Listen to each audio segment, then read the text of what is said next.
aláyé rè ọlọ́jọ́ ìbí òní happy birthday to you.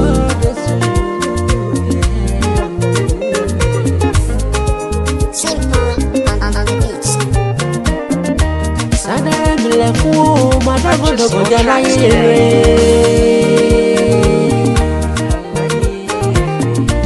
Ọmọ ṣìlá máa bú ẹnu mi àyájọ́ tàbí ọgbọ̀gbọ̀ lè ní jẹ́ ọjọ́ ayọ̀ rẹ̀ lè ní jẹ́ because it's your birthday.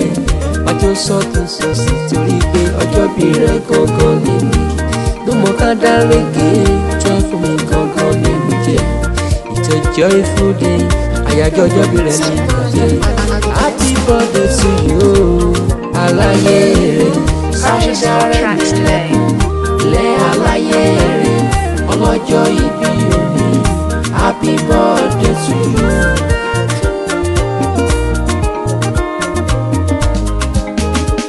Happy birthday olúwa rẹ̀ mi lẹ́kún gbọ́dún ọdún kan ní tí bọ́ṣọ̀pọ̀ ọdún láyé òde níjà ṣe lò wàá dàgbà wá dògbò òde ní bọ́jọ́ lọ́jọ́ lọ. Purchase your tracks today.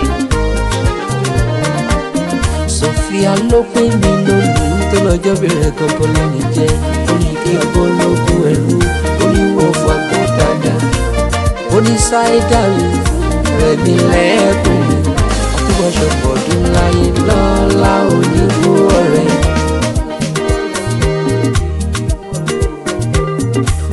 lọ́mọ orílẹ̀-èdè rẹ̀ mọ́ Saidat Purchase your tracks today. ṣáàlì fada rẹ̀ kò bí ọlọ́mọ ọmọ láyọ̀dé nílá fọṣẹ ṣe bẹ́yìn náà ni ọmọ òjìlẹ̀gbẹ́ ní rẹ́mọ pẹ́rẹ́gẹ́dá kíkọjú ọkùnrin ogun ọmọ nílòpọ̀ ẹ̀ títí yàrá ìgbàyé níbi tó gbé so tó ti rò ó kálé bàbá tó bí yín lọ́wọ́ dáadáa ni ọmọ oníkàlà farahàn arákẹ́lẹ́ kúsùmọ́ kí o ọmọ onígbò mádé igbó máwo ẹ̀yìn mú àjòjì tó bá wọ gbòòrò mú ti dẹni ẹnu èyí tó bá wọ gbòòrò yẹn ó di títẹ̀ mọ́lẹ̀ ẹ̀yìn ṣá lọ́mọ èèyàn mú kí dáadáa ó máa dúró máa dé o àdúró Purchase your tracks today. aládìyẹ gbogbo màgà tí fẹ́ yẹ yé bí àwọn kò gbà nígbà mọ bí a ti fẹ́ yẹ bọ́ọ̀rọ̀ àròkò tó ẹyẹ ti lọ ó má dìyẹ bá lórokun ara òrókun kò ra jáde ilẹ̀ tí náwó dọ́là àdìkò ìbò tó dé ìbò tó wá dé tán ó wá dówó ẹ̀rọ ó tún dówó ọ̀nà ọ̀tẹ̀ ní kékeré ìjẹ̀bú owó rẹ̀ mi. Purchase your tracks today.